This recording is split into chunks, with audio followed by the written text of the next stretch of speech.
What business is it of other people?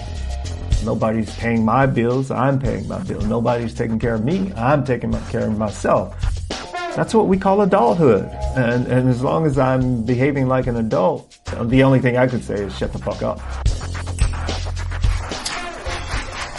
You're listening to Narcotica, a podcast giving you the straight dope about drugs and the people who use them.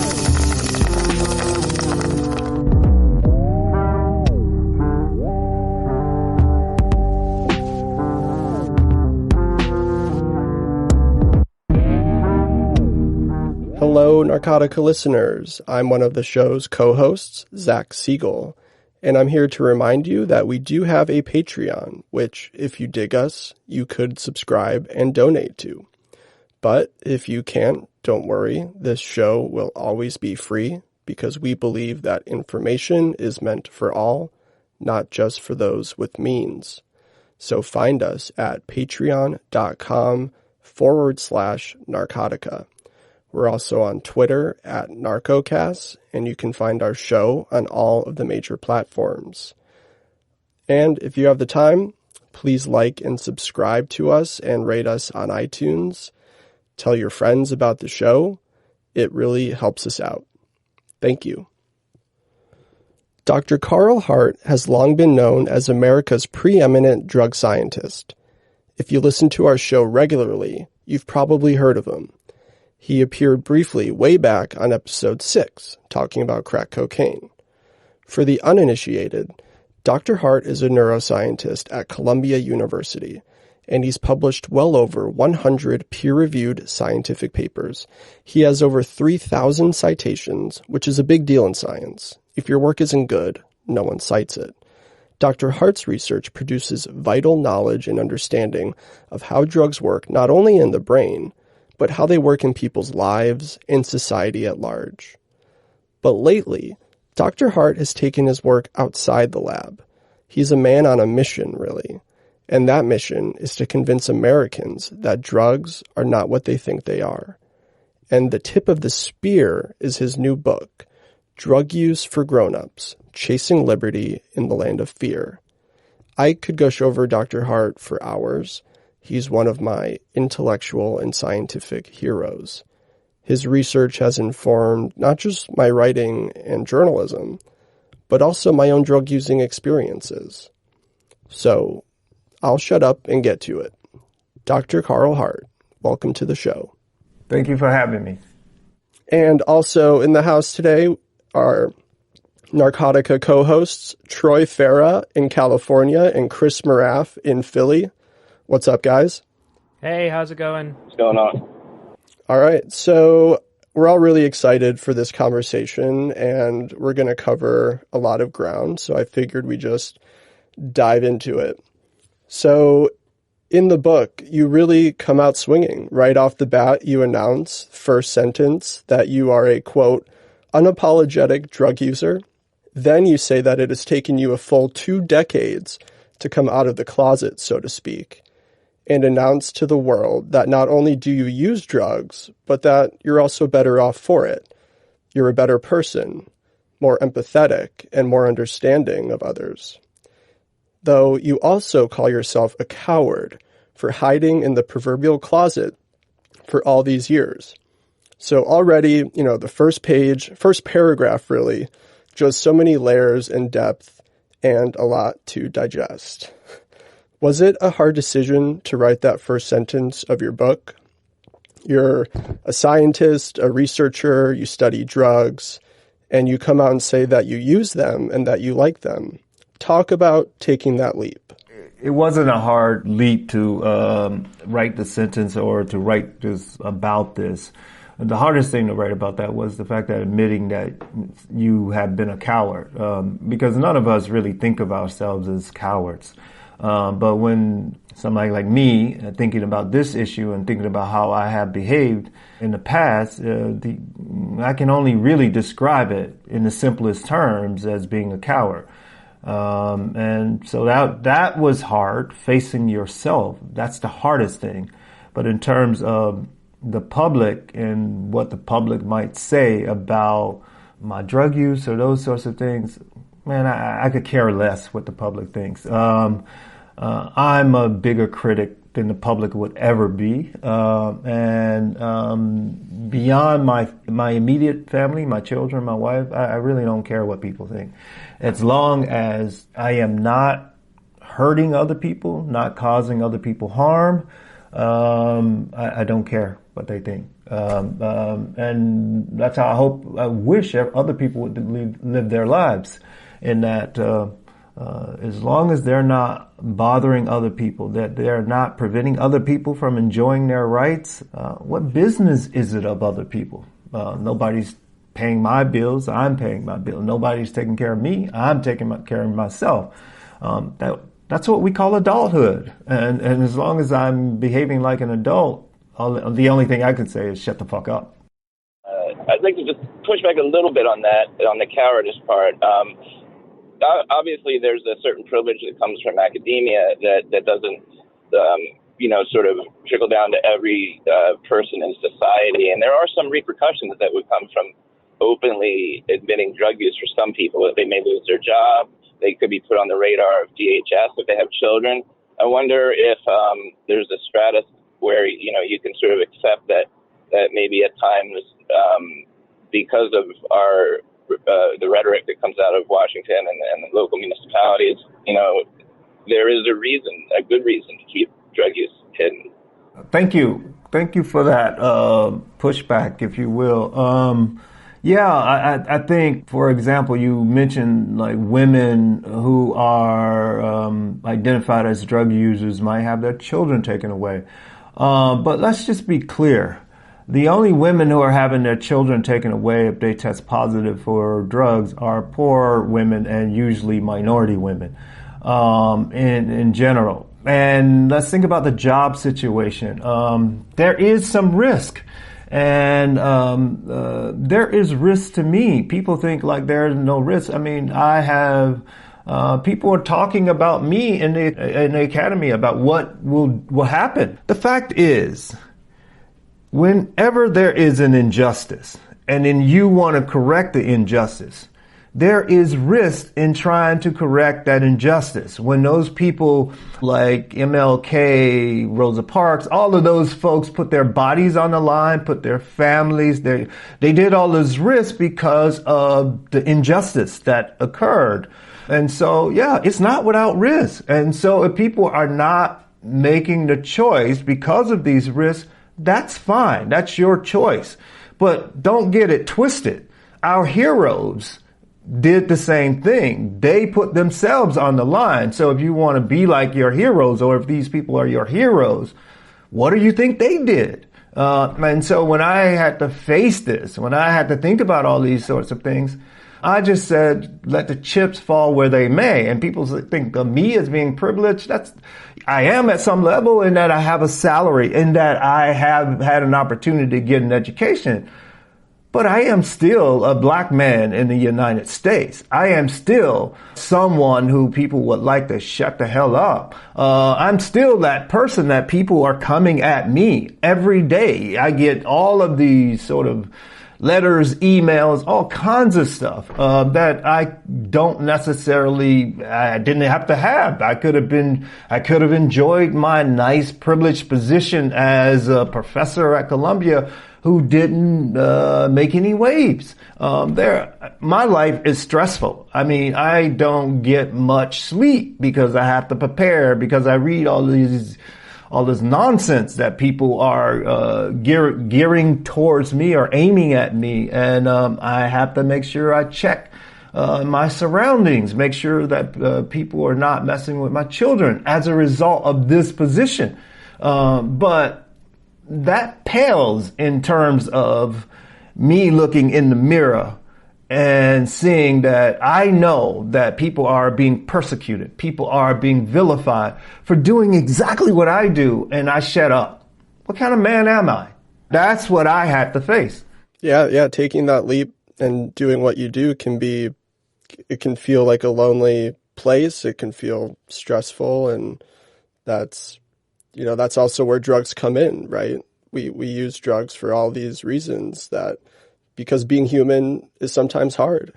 just that's just the fact. You're absolutely right, Zach. See, the thing is too, but I want people to understand, like, people in our society are comfortable keeping drug use in that sort of domain where you use them in this sort of medicinal way to maybe deal with some anxiety or some stress. That's certainly one of the ways, but I also use drugs to have a good time, to connect with my wife. And so I don't want to just keep it in that medicinal sort of realm, because then we allow the other cops to have control. Those cops are called physicians. And so I don't want a cop to be telling me when I can drink alcohol, but that's what some people would like to do with MDMA and these sorts of things. That's silly to me. Since we're sort of on the topic of parenthood, I don't know if you remember, Dr. Hart, but we met at the National Perinatal Conference in 2018, and I interviewed you on the spot for this podcast, which listeners can go back and find in episode 6. And I just want to say it was so generous of you to talk to me, because I know you were extremely tired and you just wanted to get back to your hotel room. It was just 10 minutes, but it really meant a lot to me. And I remember back then, you were telling people, and me as well, like, to come out of the closet about their drug use. And I've done my best to do that. I'm not shy about my drug use if someone asks, but I also don't advertise it that much. So I think I could be doing a better job about that. You know, I think I need to personally find the balance. I don't want to overshare or post on Twitter every time I do a line of ketamine or take Adderall that isn't prescribed to me. I am a little paranoid. I am a little bit of a coward. I think I have to deal with that. But anyway, at this conference, which was ostensibly about drug use and pregnancy, you spoke at length about cannabis and the effect it can have on a fetus. You had a study that came out last May on this topic, which is, I feel, really groundbreaking. The title of it was "Totality of the Evidence Suggests Prenatal Cannabis Exposure Does Not Lead to Cognitive Impairments, a Systematic and Critical Review." For people that aren't really familiar with the scientific method, systematic and critical review is like the top part of science. This is a really thorough, you're looking at all the evidence. And I tried to find a publication that was interested in this. No editors I spoke to would touch this topic, which, you know, that may not be all surprising to you. It's still so controversial to smoke weed or anything, take any drug really while pregnant. Can you summarize this research for listeners? I think this would be a good jumping off point to talk about some drug myths and that kind of thing. Yeah, just to go back a little bit in terms of how you choose to come out, I think that's a good point in that it can be gradual for people. It can look a certain way for other people. That's fine. You know your situation better than I or anyone else. And so I think that's a smart thing to do. And I think it's also smart not to overshare. You're not an adolescent. You don't run out and tell people every time you have sex. Why would you do that with drugs? So I absolutely agree with you there. Moving back to the study with cannabis, it's an interesting thing. You know, one of the things that I discovered while teaching a graduate seminar on this topic, I discovered that what people say about their data in this field oftentimes didn't match with the data. And so that initially got me interested in writing this paper or reviewing the literature. And what you see is just what we concluded. The evidence does not support the notion that prenatal cannabis has deleterious effects or cause deleterious effects on subsequent cognitive functioning in offspring. That's what we found. And that's what the literature says. That's what the overwhelming amount of evidence in the literature says. Now, the question is, why wouldn't publications be interested? Why are people afraid of this? It's simple. It's what we do in the country when it comes to drugs. It's better in our collective psyche to err on the side of caution, rather than to state, what we found in this case, because what we found in this case, some people would say, well, this might be taken as encouragement by some mother, expecting mother to use marijuana. I think the motivation lies in the need or the want to protect mothers and from themselves. And that's where we get in trouble. We have to allow adults to live like adults. And we have to put the evidence in the public domain as the evidence is, and the chips fall where they may. That means you have to trust the people to be adults. And adults want that. Adults don't want people to tell them what to do. And so science, the scientific literature is replete with this sort of thing, where we're cautious, we err on the side of caution, as if there are no consequences to that. There are tremendous consequences, negative consequences to that. The negative consequences is that you have in the public's mind that drugs are inevitably, or they inevitably produce negative effects. And that then leads us to regulate these drugs as if any use is so harmful and so dangerous. And that contributes to our war on drugs. It provides motivation for the war on drugs.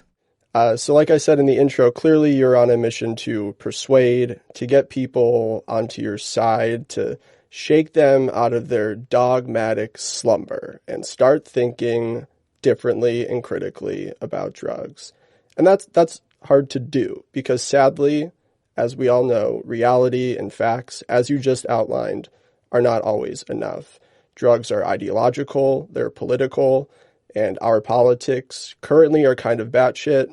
So walk us through how you decided to kind of structure this book and your arguments in it.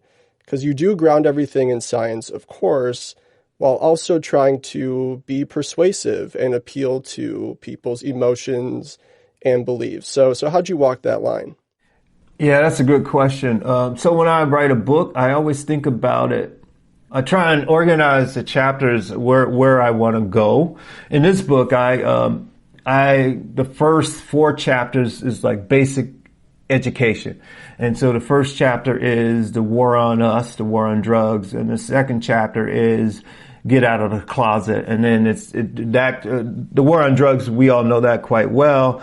To get out of the closet chapter, we know that less well. And that's where I talk about, the guarantees of an American citizen, life, liberty, and pursuit of happiness, and this promise that we all seem to have forgotten, that we are guaranteed this by birthright, and no one can take it away from you as long as you're not preventing other people from enjoying these rights. And we have sacrificed that right when it comes to drugs. And so I'm asking people, why did we do that? How did this happen? And then I'm talking about the responsibility that goes along with liberty. So you don't just have liberty, but you have responsibilities. And then the third chapter deals with harm reduction. And in that chapter, I'm just trying to help people to understand that harm reduction is not necessarily a good thing. That the term harm reduction, it marries or it weds harm with drugs, and over these terms are paired together, and that kind of affects the way we behave, we think, what we imagine when we see someone who is receiving harm reduction. Harm reduction is just simply education, intervention, normal sort of common sense. I brushed my teeth this morning. That's harm reduction, but we don't call it harm reduction only when it's related to drugs. So I'm asking people to think about that. I'm asking people to think about, you're supporting safe facility or supervised injection facilities. And it's like, why are you doing that? Why don't you make sure people have homes? Because if you have, if I know personally, if I wanted to get high, I don't want to do it in public. And if I had a home, my own home, yeah, I'm cool. I don't want to be getting high around strangers. Who wants to do that? Nobody. But people who go there don't have a home. So we, in our sort of zeal to provide harm reduction, we're forgetting about what the real issues are. People are homeless. People don't have health care. People don't have these things. Focus your attention on that. I also talk about how the opioid crisis is overblown because of how we account for overdoses, and the people who lack the qualifications are doing death investigation, that sort of thing. I'm showing folks that. And then the fourth chapter, I take the reader through the brain and show them how they've been manipulated with these brain imaging sort of pictures, these pretty pictures. I carefully walk them through that. And then from 5 to 10, I just take classes of drugs, amphetamines, cannabis, new psychoactive substances, cocaine, opioids. So I just go through these substances, including psychedelics. And I talk about what the issues are, but telling in all of these chapters, using me, my personal life today, not in the past, but today, what I'm going through, my travels around the world, getting high with government officials, with business captains of industry, if you will, with famous people, and all of these people in the closet. And then you have all of these people I'm hanging out with too, who are suffering because of them being identified as drug users. And while we are enjoying some privileged lifestyle, right next door, these people are catching hell for the same thing. So I'm taking the reader on a tour around the world and showing how we Americans have infected some countries with our awful drug policy, our awful drug practice, drug law enforcement practice. And then also some countries, they got it right. They ignore what we're doing in America and they care more about their citizens. So that's the book. I tried to make it an interesting journey around the world, and me being the common thread, that just how I'm treated in some places versus other places. And in each chapter, of course, I use the substance that I'm talking about. And my use of the substance is, of course, in a way that enhances the activity in which I'm engaged. And this is a very adult, grown-up thing, and I'm trying to get the reader to see that all the nonsense that they've been taught is just inconsistent with the experience of most people around the world. I'd just like to point out the language. We talked about the language of harm reduction, and I've always bristled at the word recovery. I'm in recovery. It's as if you're recovering from something, and that's been so deeply intertwined with the notion of addiction, drug use, problematic drug use, and even non-problematic drug use. Also, this idea of the addictive personality, where if you had a problem with a certain substance that you used it too much, or it made your life unmanageable, that any mood-altering substance would have the same effect on you. And indeed, legal substances, alcohol and tobacco, are more dangerous by, manifolds, exponentially more dangerous than heroin, which has almost zero toxicity on the organs. But I wonder, I guess, just wanted to comment on the way we do talk about drugs. And for 50 years, we've been indoctrinated with an image of drug use and drug users as the lowest common denominator. And I wonder how we sort of re-educate the public on that. Functional drug use just doesn't make for good headlines. Yeah, that's a great point. You talked about heroin, you comparing heroin to something like alcohol. I do that in the book, and I make fun of myself because I gave a lecture once several years ago in Switzerland, and I said some stupid shit about heroin. And in Switzerland, as you know, there are people who are maintained on heroin. They get heroin twice a day as part of their treatment. And many of those people had come to this lecture, and I was talking about methamphetamine, but I managed to say something stupid about heroin. And, the Swiss, they're polite, and they politely ask questions of me that led me down the path to see that I was ignorant on that topic. in a very gentle way, but I knew like what had happened. I had made an inappropriate, ignorant comment, as you point out, about heroin, and of course, alcohol can be a lot more toxic in many cases than heroin, and they let me know that in no uncertain terms, but very gently. And I make fun of myself for being so ignorant. So yeah, that's a great point. And your point about the recovery and addictive personality, all of that language, you're absolutely right. I didn't address that addictive personality sort of thing, but you're absolutely right. There is a lot of space for us to make corrections, and that's what has to be done. Just exactly what you're pointing out, because if we don't do that, then we're accepting the nonsense, and so I hope you continue to say and write about that and do something about that language, because you're absolutely right. It makes no sense, but we do it. I really feel like there needs to be like a part of journalism education on drugs, because a lot of journalists and a lot of editors and a lot of publishers, they just don't ever really have a good drug education. And so when they come to stories like this, about drugs, they don't often handle them very well, because they're just regurgitating what they learned in DARE or something equivalent to that. In 2012, I read this book called Saying Yes by Jacob Solom. And this was the first book that I encountered scientific evidence that all drugs should be legalized and regulated.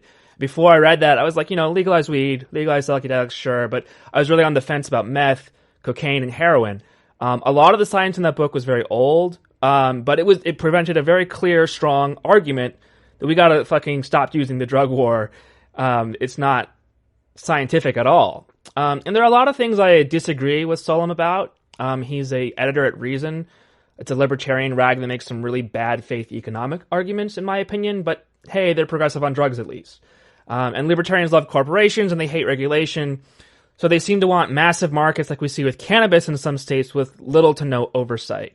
And I'm getting to my point here, but there's this increasingly vocal part of the conversation on drug reform that says we want to end the war on drugs, but we just want to decriminalize. No more criminal penalties, but you also can't open a weed shop or a heroin apothecary or whatever. So what's your take? Is it better to decriminalize or fully legalize? But unlike libertarians, I'm assuming you're in favor of some regulation.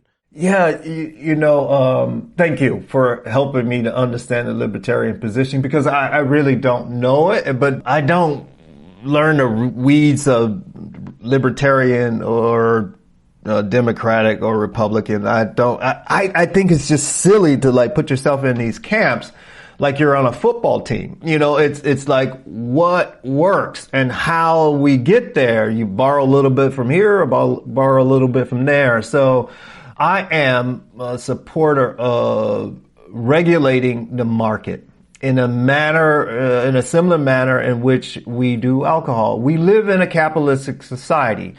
And so people are going to make money, and some companies will be more dominant than others. I think we should prevent monopolies like we always have tried to do under most administrations. But I think I am a supporter of legal regulation because of this issue related to quality control. I want to make sure that people have quality substance, no matter what they have.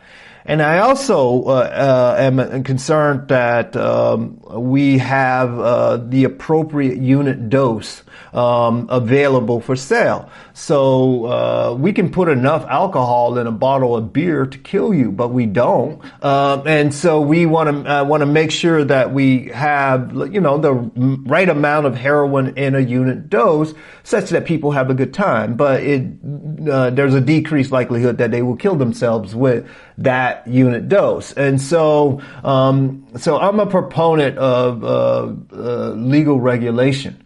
And people are going to make money. That's what happens in a capitalistic society.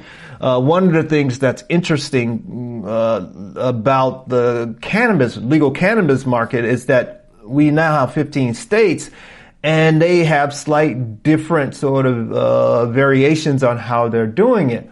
And places like Illinois, they are trying to redress past drug war sort of harms, and I like what they're doing, and then I hope other states will improve upon what Illinois does. Illinois may not achieve all of the goals, but that's okay. That's one experiment. Another state can do another experiment. So I think we can learn from what's happening with the cannabis market, and then we can apply it to other drugs as we legalize those other drugs. And so cannabis is really important here. I'm actually liking what I'm seeing.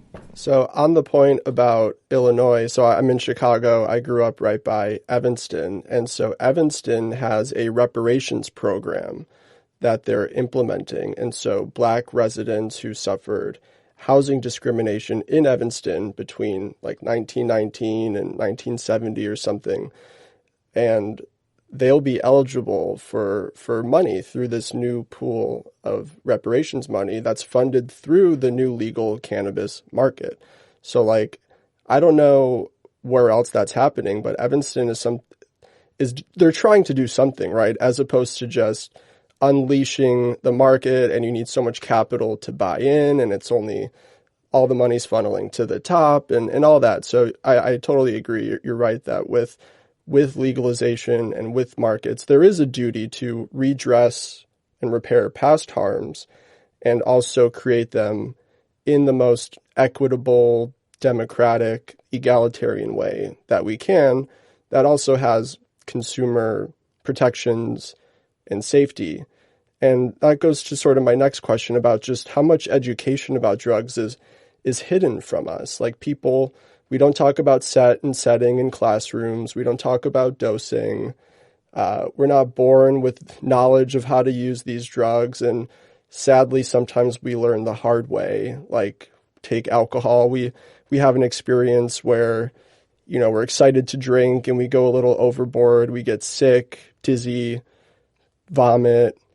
We get hungover and we wake up. We're like, oh, I don't want to do that again. That was not fun.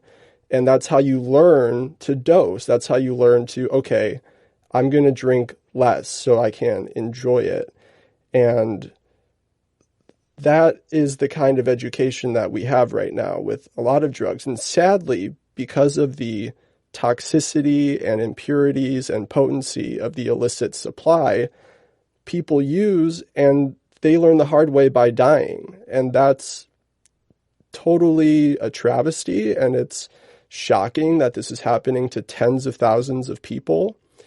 And so in building a new regulated market, what does your ideal education campaign look like to follow it or to accompany it?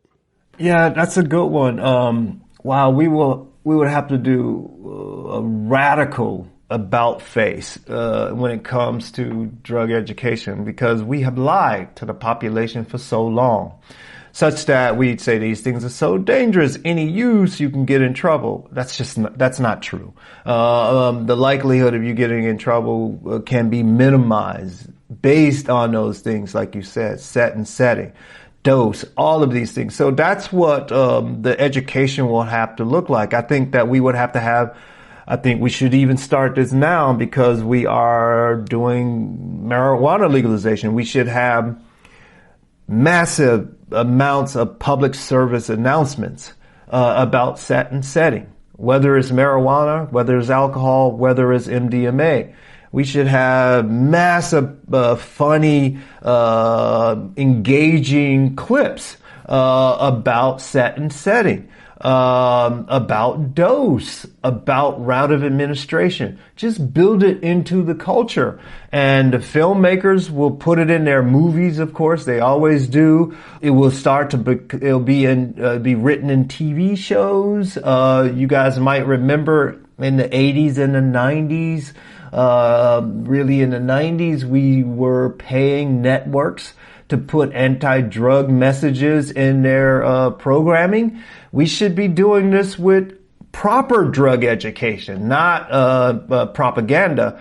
That would go a long way in helping people to understand that drug effects are predictable, as long as you know a few of the basics. And It's simple. It's so simple. We could all come up with some skits, that would work and would be funny, engaging, and I'm reminded of a powerful commercial that I just watched last night. It was like a public service announcement, but it was paid for by an organization. It's called the Freedom from Religion Foundation. I don't know if you all know that.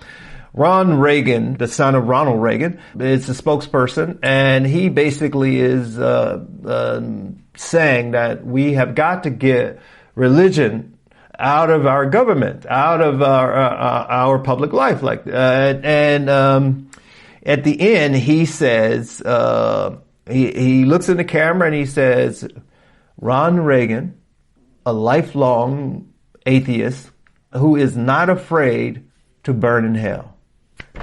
And that was on a TV commercial that they played for a spot. And it was like, that's what the country was built on, the separation between church and state. And so it was effective. And we could come up with spots that are equally educational and effective for drugs. Yeah, I think that'd be a lot of fun. We should actually come up with some of those and get them out there. Well, I'd like to, point out that to this day, this is Your Brain on Drugs, which is about the most like unrealistic ad and association with drug use of all time, and kind of plays into that addictive personality thing. Like, all drugs remains like one of the top 15 broadcast spots of all time, according to Ad Age, I think. So like, that's what people are probably still thinking about when they think about drug and media exposure to drug use. I would say that it's helpful, I think, to present characters that use drugs, like Sherlock Holmes. When they do a series on a new series on Sherlock Holmes, I'm always attentive to whether or not they present the true Sherlock Holmes who injected cocaine. I think in Pulp Fiction, John Travolta's character was a functional hitman, but he was injecting heroin. And back to roots of administration you brought up. I mean, I think we have this stigma around that, where realistically, smoking something is more dangerous, I think, in long term than injecting something, and yet injection still is the bad route that nobody ever wants to go to, and I think there's just so much work to do, and it was it just seems like it'd be an uphill battle, but I like where you're going with that. Yeah, it's we have an uphill battle, that's for sure. But we have the talent, the energy, and the motivation to do it. And I just hope people continue to push, because as Martin Luther King said, no lie can last forever. And this, I think this is all going to come tumbling down, the lies, that is. And so I'm just happy to be living at this time where I can actually help make a contribution. In your book, you write about Dr. Nora Valco, I hope I'm saying her name right, who is still the director of the National Institute on Drug Abuse. And you call her a kingmaker and tyrannical because of the way that she wields power and influence over researchers. Tell us about what it's like being around some of the top brass around NIDA, the culture of influence there that drives so much of the drug science in this country. In your book, you describe it as scientific indoctrination. Yeah, thank you for that question, because it was maddening. Just think about, as scientists, how you see yourself. Most of us see ourselves this way, in the way that we think of ourselves like this. We think that the data dictates our position. And now, when you're seeing overwhelming data that supports a position, or that argues against the position that's being stated, and you're a scientist, and it's troubling, and all of the scientists know it. And when you see your colleagues be mute, you wonder what's going on. Then it's not too hard to figure it out. People want their grants. People want those fruits that come along with carrying the party line. And so, someone who comes from a black community, one of these communities that has been devastated by the war on drugs, not drugs, and then knowing that I'm playing a role in that devastation by not speaking up, by perpetuating this nonsense that's inconsistent with the data, it caused me all kinds of cognitive dissonance. It made me frustrated, not only with the other scientists, but especially with somebody like Nora, because we both testified, for example, I think in 2015 at Congress, and we had a conversation about the carnage that was happening in the community. She's born in Mexico because her family moved to Mexico, but and I was explaining how Mexican Americans are catching hell. Black Americans are catching hell because of these policies, and we are playing a role in propping them up. And she nodded like, I got it, I get it. And then you see her and other people continuing to disseminate this nonsense when they know better. And I know they know better because I've talked to them. They know better. That's the most maddening thing ever, when they know people are suffering because of the nonsense that they are stating, but they don't change their rhetoric. To me, that borders on being criminal. So talking about NIDA and Volkow and the research kind of status quo, like you're a neuroscientist who is critical of neurobabble. And I remember seeing, like, growing up, hearing the myth that MDMA melted holes in your brain because they showed a image of a brain that looked like there were craters in it. And what helped sell that line was the brain scan, what was the image, and fMRI in particular. It seems to be coming under more scrutiny a little bit. There's some critical studies out there of fMRI techniques and methods. And your book talks about neuroimaging and NIDA and how neuroimaging and neurobiology have become these powerful and persuasive tools, and mostly to argue things like addiction is a brain disease, or we're going to show you pictures of your brain in various states of influence from drugs. And so, like, tell us a little bit about how you're critical of neuroimaging and how the sort of neuroscientific consensus perpetuates some of those policies that you're talking about. Yeah, in the book, I really walk the reader through how to interpret neuroimaging findings. One of the things that researchers in this area has grown fond of is that they put a couple brain images up on a slide.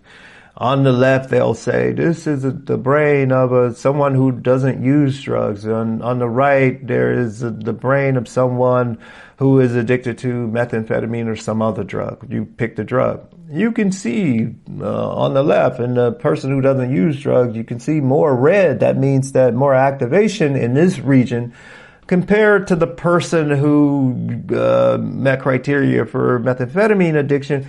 There's less activity in their brain. And so the audience are led to believe that methamphetamine caused some neurotoxicity, some neural damage, such that you get less activity in the brain of the person who meets criteria for methamphetamine addiction. Now, the audience is not told, for example, that we don't know what was there before the person used any drug. We don't know. This is just one snapshot and one moment in time. So we don't know if there was if that's just the normal functioning of that person's brain, or that's the result of a drug. We don't know because we didn't do the brain imaging before the person started using the drug. That's one problem. But the biggest problem is that you can see some minor difference in brain activity, brain structure size, whatever. Some minor difference. But you don't see any difference in performance, like a cognitive performance on a cognitive task. You don't see any difference. You don't see any differences. And then another important point is that the brain differences that we see, if any, we don't know if those differences are within the normal range of human variability. Like your brain won't have the same amount of activity as mine on a particular task for a variety of reasons.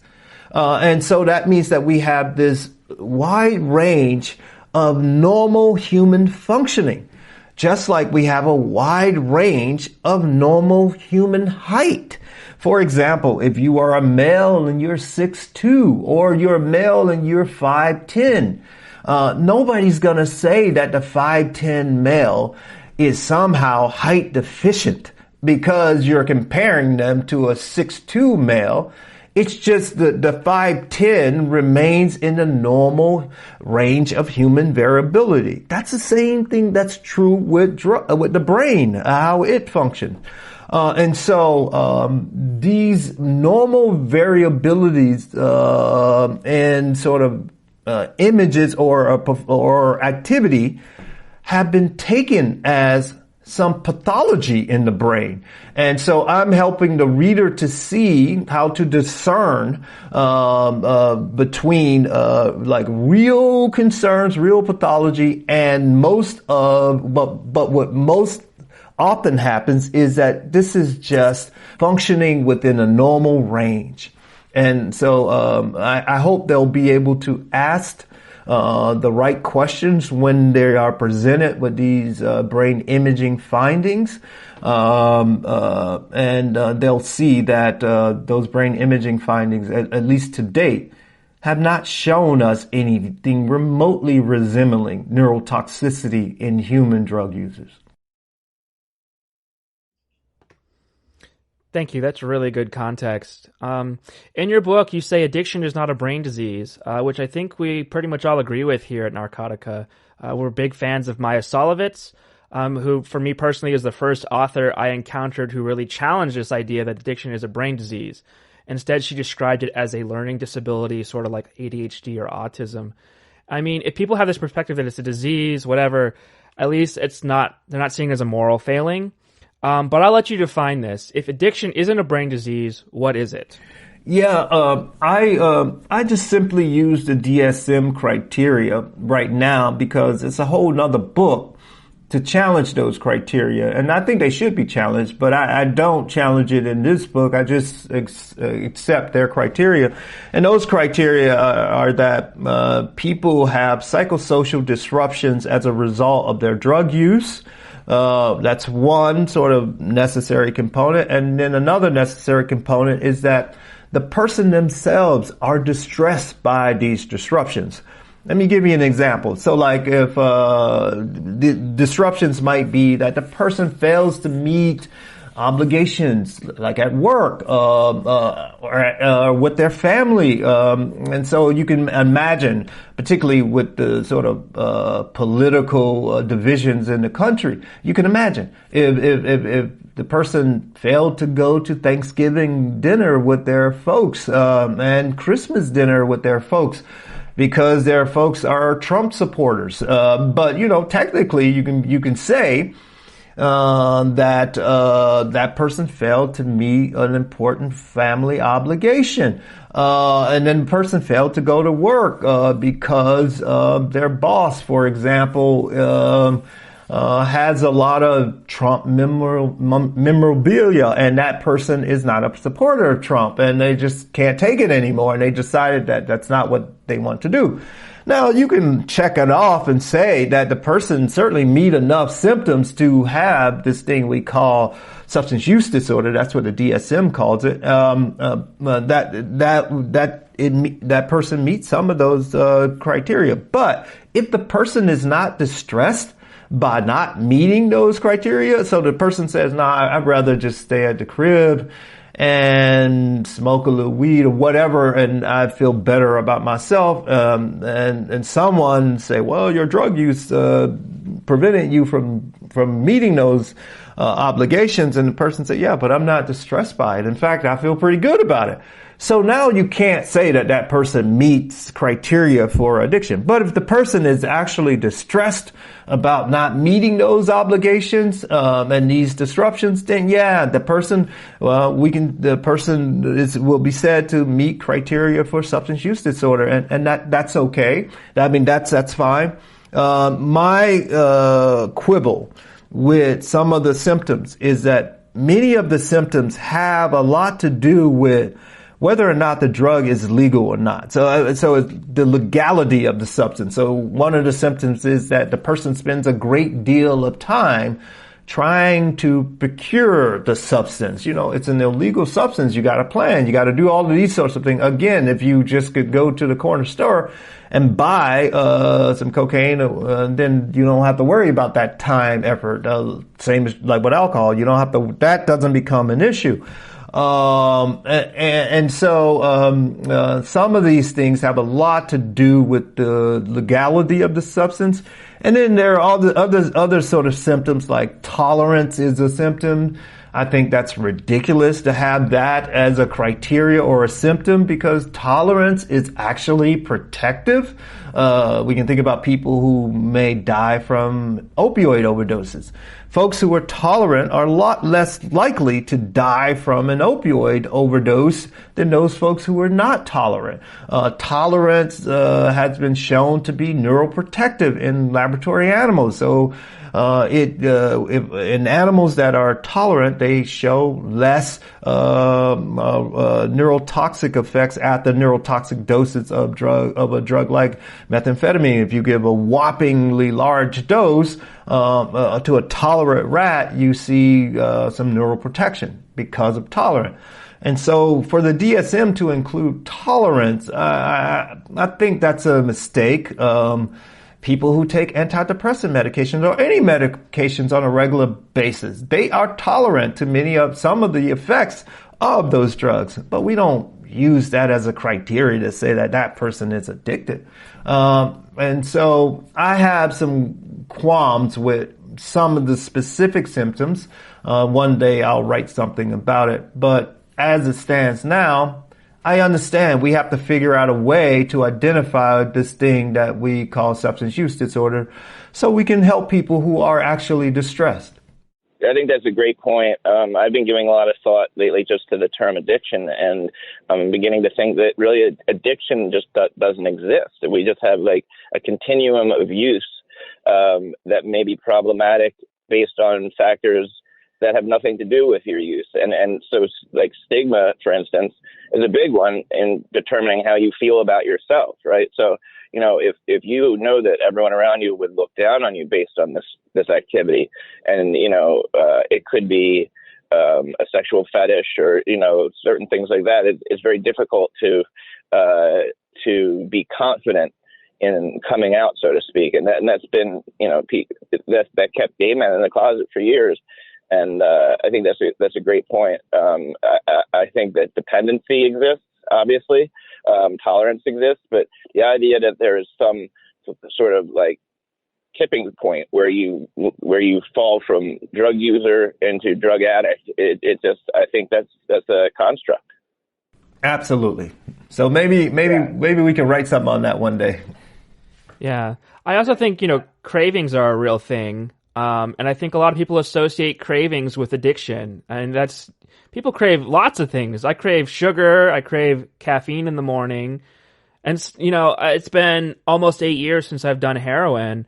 But sometimes I'm just like, you know what would be really nice right now? Some opioids. And that doesn't mean I'm addicted to them or I have an addictive personality or I'm in recovery. I really like challenging the way that we frame this stuff, because language is very, very powerful. It influences so much of our thinking and so much of our behavior.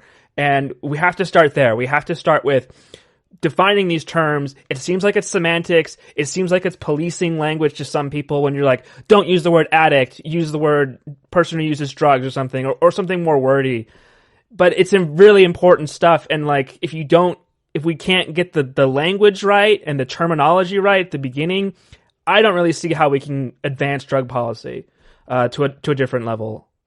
I absolutely agree with you. Language is everything in science. You have to be precise with your language, and you're absolutely right about the craving thing. There was a battle about whether to include craving. They've tried to include it for a number of years, and they got it into DSM-5. But like craving, for example, the overwhelming evidence shows that this was a project that I was going to do. When you try to correlate craving with drug use, there's no correlation. It doesn't match. Like you said, it's like you crave things all the time, and then you get past it. So it has nothing to do with drug use. That's what the evidence shows. But there is a powerful contingency of researchers who study craving, and they prevailed, and they got craving in the DSM-5. It seems like so much of the whole discourse and the whole field of drug use and substances are pathologizing really just everyday human being. Just like being human is to desire, is to crave, is to want to feel good, is to want to be comfortable in your body, is to want to connect with others. And drugs are just playing a role in normal, everyday human behavior. And it's part of our world. It's part of being human. Like, without an endogenous cannabinoid system or an endogenous opioid system, these drugs wouldn't work on us. But we have these systems. We have receptors that receive the drugs in a particular way. It's like, I don't believe in like creationism or like there's some grand design here, but it's a pretty fucking cool world to live in where we can tinker with our default settings like this and insert a substance and alter our perception, change our mood, do so many things. And it is sad that, yeah, all this has become so pathologized and criminalized. And that's why when people say like the war on drugs is a war on us, a war on people, like I really get it. Like I really resonate with that because it's a war on just being human. You hit it when you said it's a pretty cool world. It's humans. It's a pretty cool endeavor here. What we're doing, and the founders of the country, they had their flaws, and people can talk about that. I agree, but getting beyond their personal flaws, just thinking about the principles that they espoused, particularly in the Declaration of Independence. It's what you just said. It's pretty cool. Humans, we can have a good time here. And that's what the Declaration says. The Declaration says that we can live our life as we see fit. And then like the next sentence, it says government should be created only to secure those rights. And when governments fail to secure those rights, governments should be disbanded. I mean, it's really clear in our founding document, exactly what you said. So why are we trying to police people out of existence? Why are we trying to control everything people do? Especially when they're not bothering anyone. That's the bottom line. And you reminded me of this and how fun this really is, how fun it's supposed to be. I mean, we're talking about these great substances, and yet we're always made to be put on the defensive. It's like as if you're doing something wrong when you are saying, no, I want to make sure people have a good time. What's wrong with that? Yeah, absolutely. That's something I really like to emphasize in my reporting, is that drugs feel good, and we should celebrate that fact. And, people like, I don't even want to say her name, but, prohibitionists, they just do not like this idea of what they call unnatural pleasure. And it's like, who are you to say what's natural and what is natural pleasure? And let's just reimagine a society where people can enjoy themselves and do it safely. I think that's a future that I want to fight for. And so I'm really grateful for this book. I think it's a really great primer on so many things on drug policy that are, a lot of things that you challenged, they were incremental changes like harm reduction. That was a step forward, but we need to evolve. We need to go further than that. And I think this book is really good at bringing this. I recommend it to anybody that cares about drug policy. Pick up Drug Use for Grown-Ups. Thank you. Thank you very much. Yeah, no, I totally agree. And so we're almost at the hour here, and we don't want to take up your whole day. We could talk for hours. We could keep going and going and going. Zach, it's cool, man. You just reminded me of why we're doing this. We're doing this to talk about joy and try to help people experience more of it. Not harm people, but to help people to live like they see fit. That's their right. And that's why we're doing it, not be defensive. And I feel like I'm always on the defensive because people ask me silly questions that I have to deal with. And so they make me answer questions as if I am a kindergarten teacher when I'm trying to teach at the college level. I'm trying to talk about these high ideals, and that's what you guys are reminding me of. So thank you. We're the PhD level course in drugs over here. So we've got a few fun questions for you, hopefully. So what is your favorite drug, and what do you like most about it? Yeah, so that's a difficult question because it all depends on the circumstance, right? So there are times when, I'm with my wife and we need to reconnect and we need to, I need to be more forgiving, open, or whatever. And in that sort of situation, MDMA would be great. Also, 6-APB would be great in that situation. Those are my favorite drugs in that situation. There are other times when it's just been a long day and I want to decompress and I want to think about my behavior, the impact of my behavior on other people, and I want to just grapple with those issues so I can be a better person. Heroin, nothing like heroin, a couple lines of heroin at the end of the day. It's really good to do that. When there is something that I need to really produce something, good, and I need to really go inside myself and be alert. Amphetamines are great for that sort of thing. There's a wide range of amphetamines that are good for that. So it all depends on what's the circumstance, what's the setting. Again, set and setting.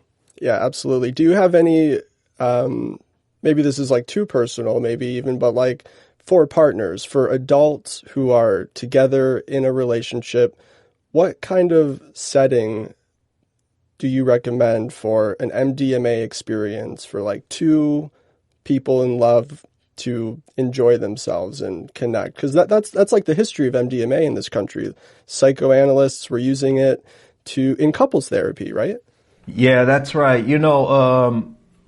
Some people use these things called guides. They're psychedelic guides or whatever. I always find that creepy and weird. But if you have your partner, number one, drug use in our country, particularly the drugs we're talking about, has been made more dangerous by simply making these things illegal. So people have to make sure they know what they have. It'd be nice if they had their substance tested and they're sure what they had. That's the first thing. You got to make sure that you have what you think you have. And if you are doing substances with your partner, the most important thing to do for anyone is to make sure that you do it in a comfortable setting, in a setting where you feel safe and protected. Because then that kind of anxiety is not coming in, not infiltrating or impinging upon the drug experience, because that can negatively impact the drug experience. So a comfortable, safe setting where you have the amount of time set aside for this activity, just like you set aside time for going to a movie, going to a show. You need to set aside time for this activity. That's the most important thing. This comfortable setting, make sure you have the drug that you think you have. Yeah, and we're in a pandemic. It's not like we're all going to raves. You know, people got to unwind somehow or learn how to use drugs in different ways, I think. And I always thought MDMA was interesting because I'd always thought MDMA was about going to a rave and all the lights and like wilding out and staying up all night. And there's so many other ways to use drugs, and setting really determine the experience, like you said. And on the West Coast in San Francisco, in Oakland, like the hyphy movement, like these guys would take MDMA and like smoke blunts and like hang out and just chill. Like they weren't like going to raves, but like MDMA was a huge part of their rap culture. I have a question. I just didn't, I'm glad you brought this issue up about MDMA and the raves. I remember this sort of thing. And, I think, you know, like as young people get more experience, I remember drinking alcohol as a young person and being out doing silly things. But as you mature, you realize that some of the things you did in the past were not the best way to do those things. And I think, like, I hope that sort of MDMA going out and doing the rave thing, I hope people understand that that's one way to do it, but there are also some really other good ways that you can do this. Now I know, like, I can't be in public and do something like MDMA because it's just too overwhelming and people want to come up and talk to you. And it's like, I'm not trying to have a conversation. I'm trying to be in here. And so, so people have to be attentive to that. It's like, I don't want other people to blow my high by asking me some question about, dopamine in the nucleus accumbens when I'm trying to like rediscover what it means to be human. Yeah. As a married person, I cannot recommend MDMA enough. It's for connecting with your partner. And I agree with Zach and you, Dr. Hart, that, you know, doing MDMA indoors and just listening to some records or, you know, being comfortable is way better than doing it outdoors. Nothing against that if that's what you want to do, or at a party or whatever after the pandemic ends, like, go for it. But I definitely prefer it, you know, at home. I think this is a good place to wrap up. You know, if there's anything else you want to mention, otherwise, you know, people can find you on Twitter at drcarlhart. And you can get your book. It's out from Penguin Press, correct? That is correct. Thank you. Well, thank you so much for being on. It's been really great. You know, I always learn so much from you, and I'm so happy that this book exists, that people can get out there and just like really dive into some of these thorny topics and, you know, really find out that they're actually not that controversial. I don't think so anyway. No, you hit it on the head, man. This is what has been so encouraging, that most people, the writers, reporters, they have delved into the arguments and they come away with what you just said. But there's still a few people who are just resistant to that notion. But you hit it on the head. It's not that controversial. If you're a rational, reasonable person who kind of like evidence, it's not controversial at all. Yeah, true. All right, then I guess we'll say goodbye. Thank you so much for your time today. Yeah, thanks so much. Always great talking to you. Thank you guys for what you do. And I got to tell you, it warms my heart to know that you're out there, because I'm so looking forward to getting off of the scene. But I know the scene will be fine with you all are out here.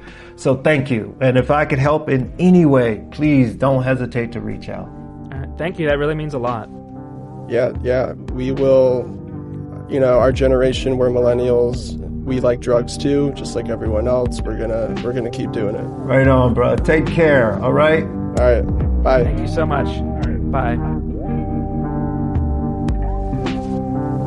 Hey, thanks for listening to Narcotica, an independent production by Christopher Moraff, Zachary Siegel, and Troy Farah. I'm your co-producer, Garrett Farah. If you like the show, you can support us by joining our Patreon. We are ad-free and would like to keep it that way. But if Patreon isn't for you, that's fine. You can still help us by spreading the word. We're on Twitter at Narcocast, Facebook, other stuff, and rate us wherever you get your podcasts, like Stitcher, iTunes, Spotify, you name it. Our theme music is by Glassboy, additional music is by Revolution Void, and Jenny Shea is the voice of Narcotica. Take care, guys, and use responsibly. Have a nice night.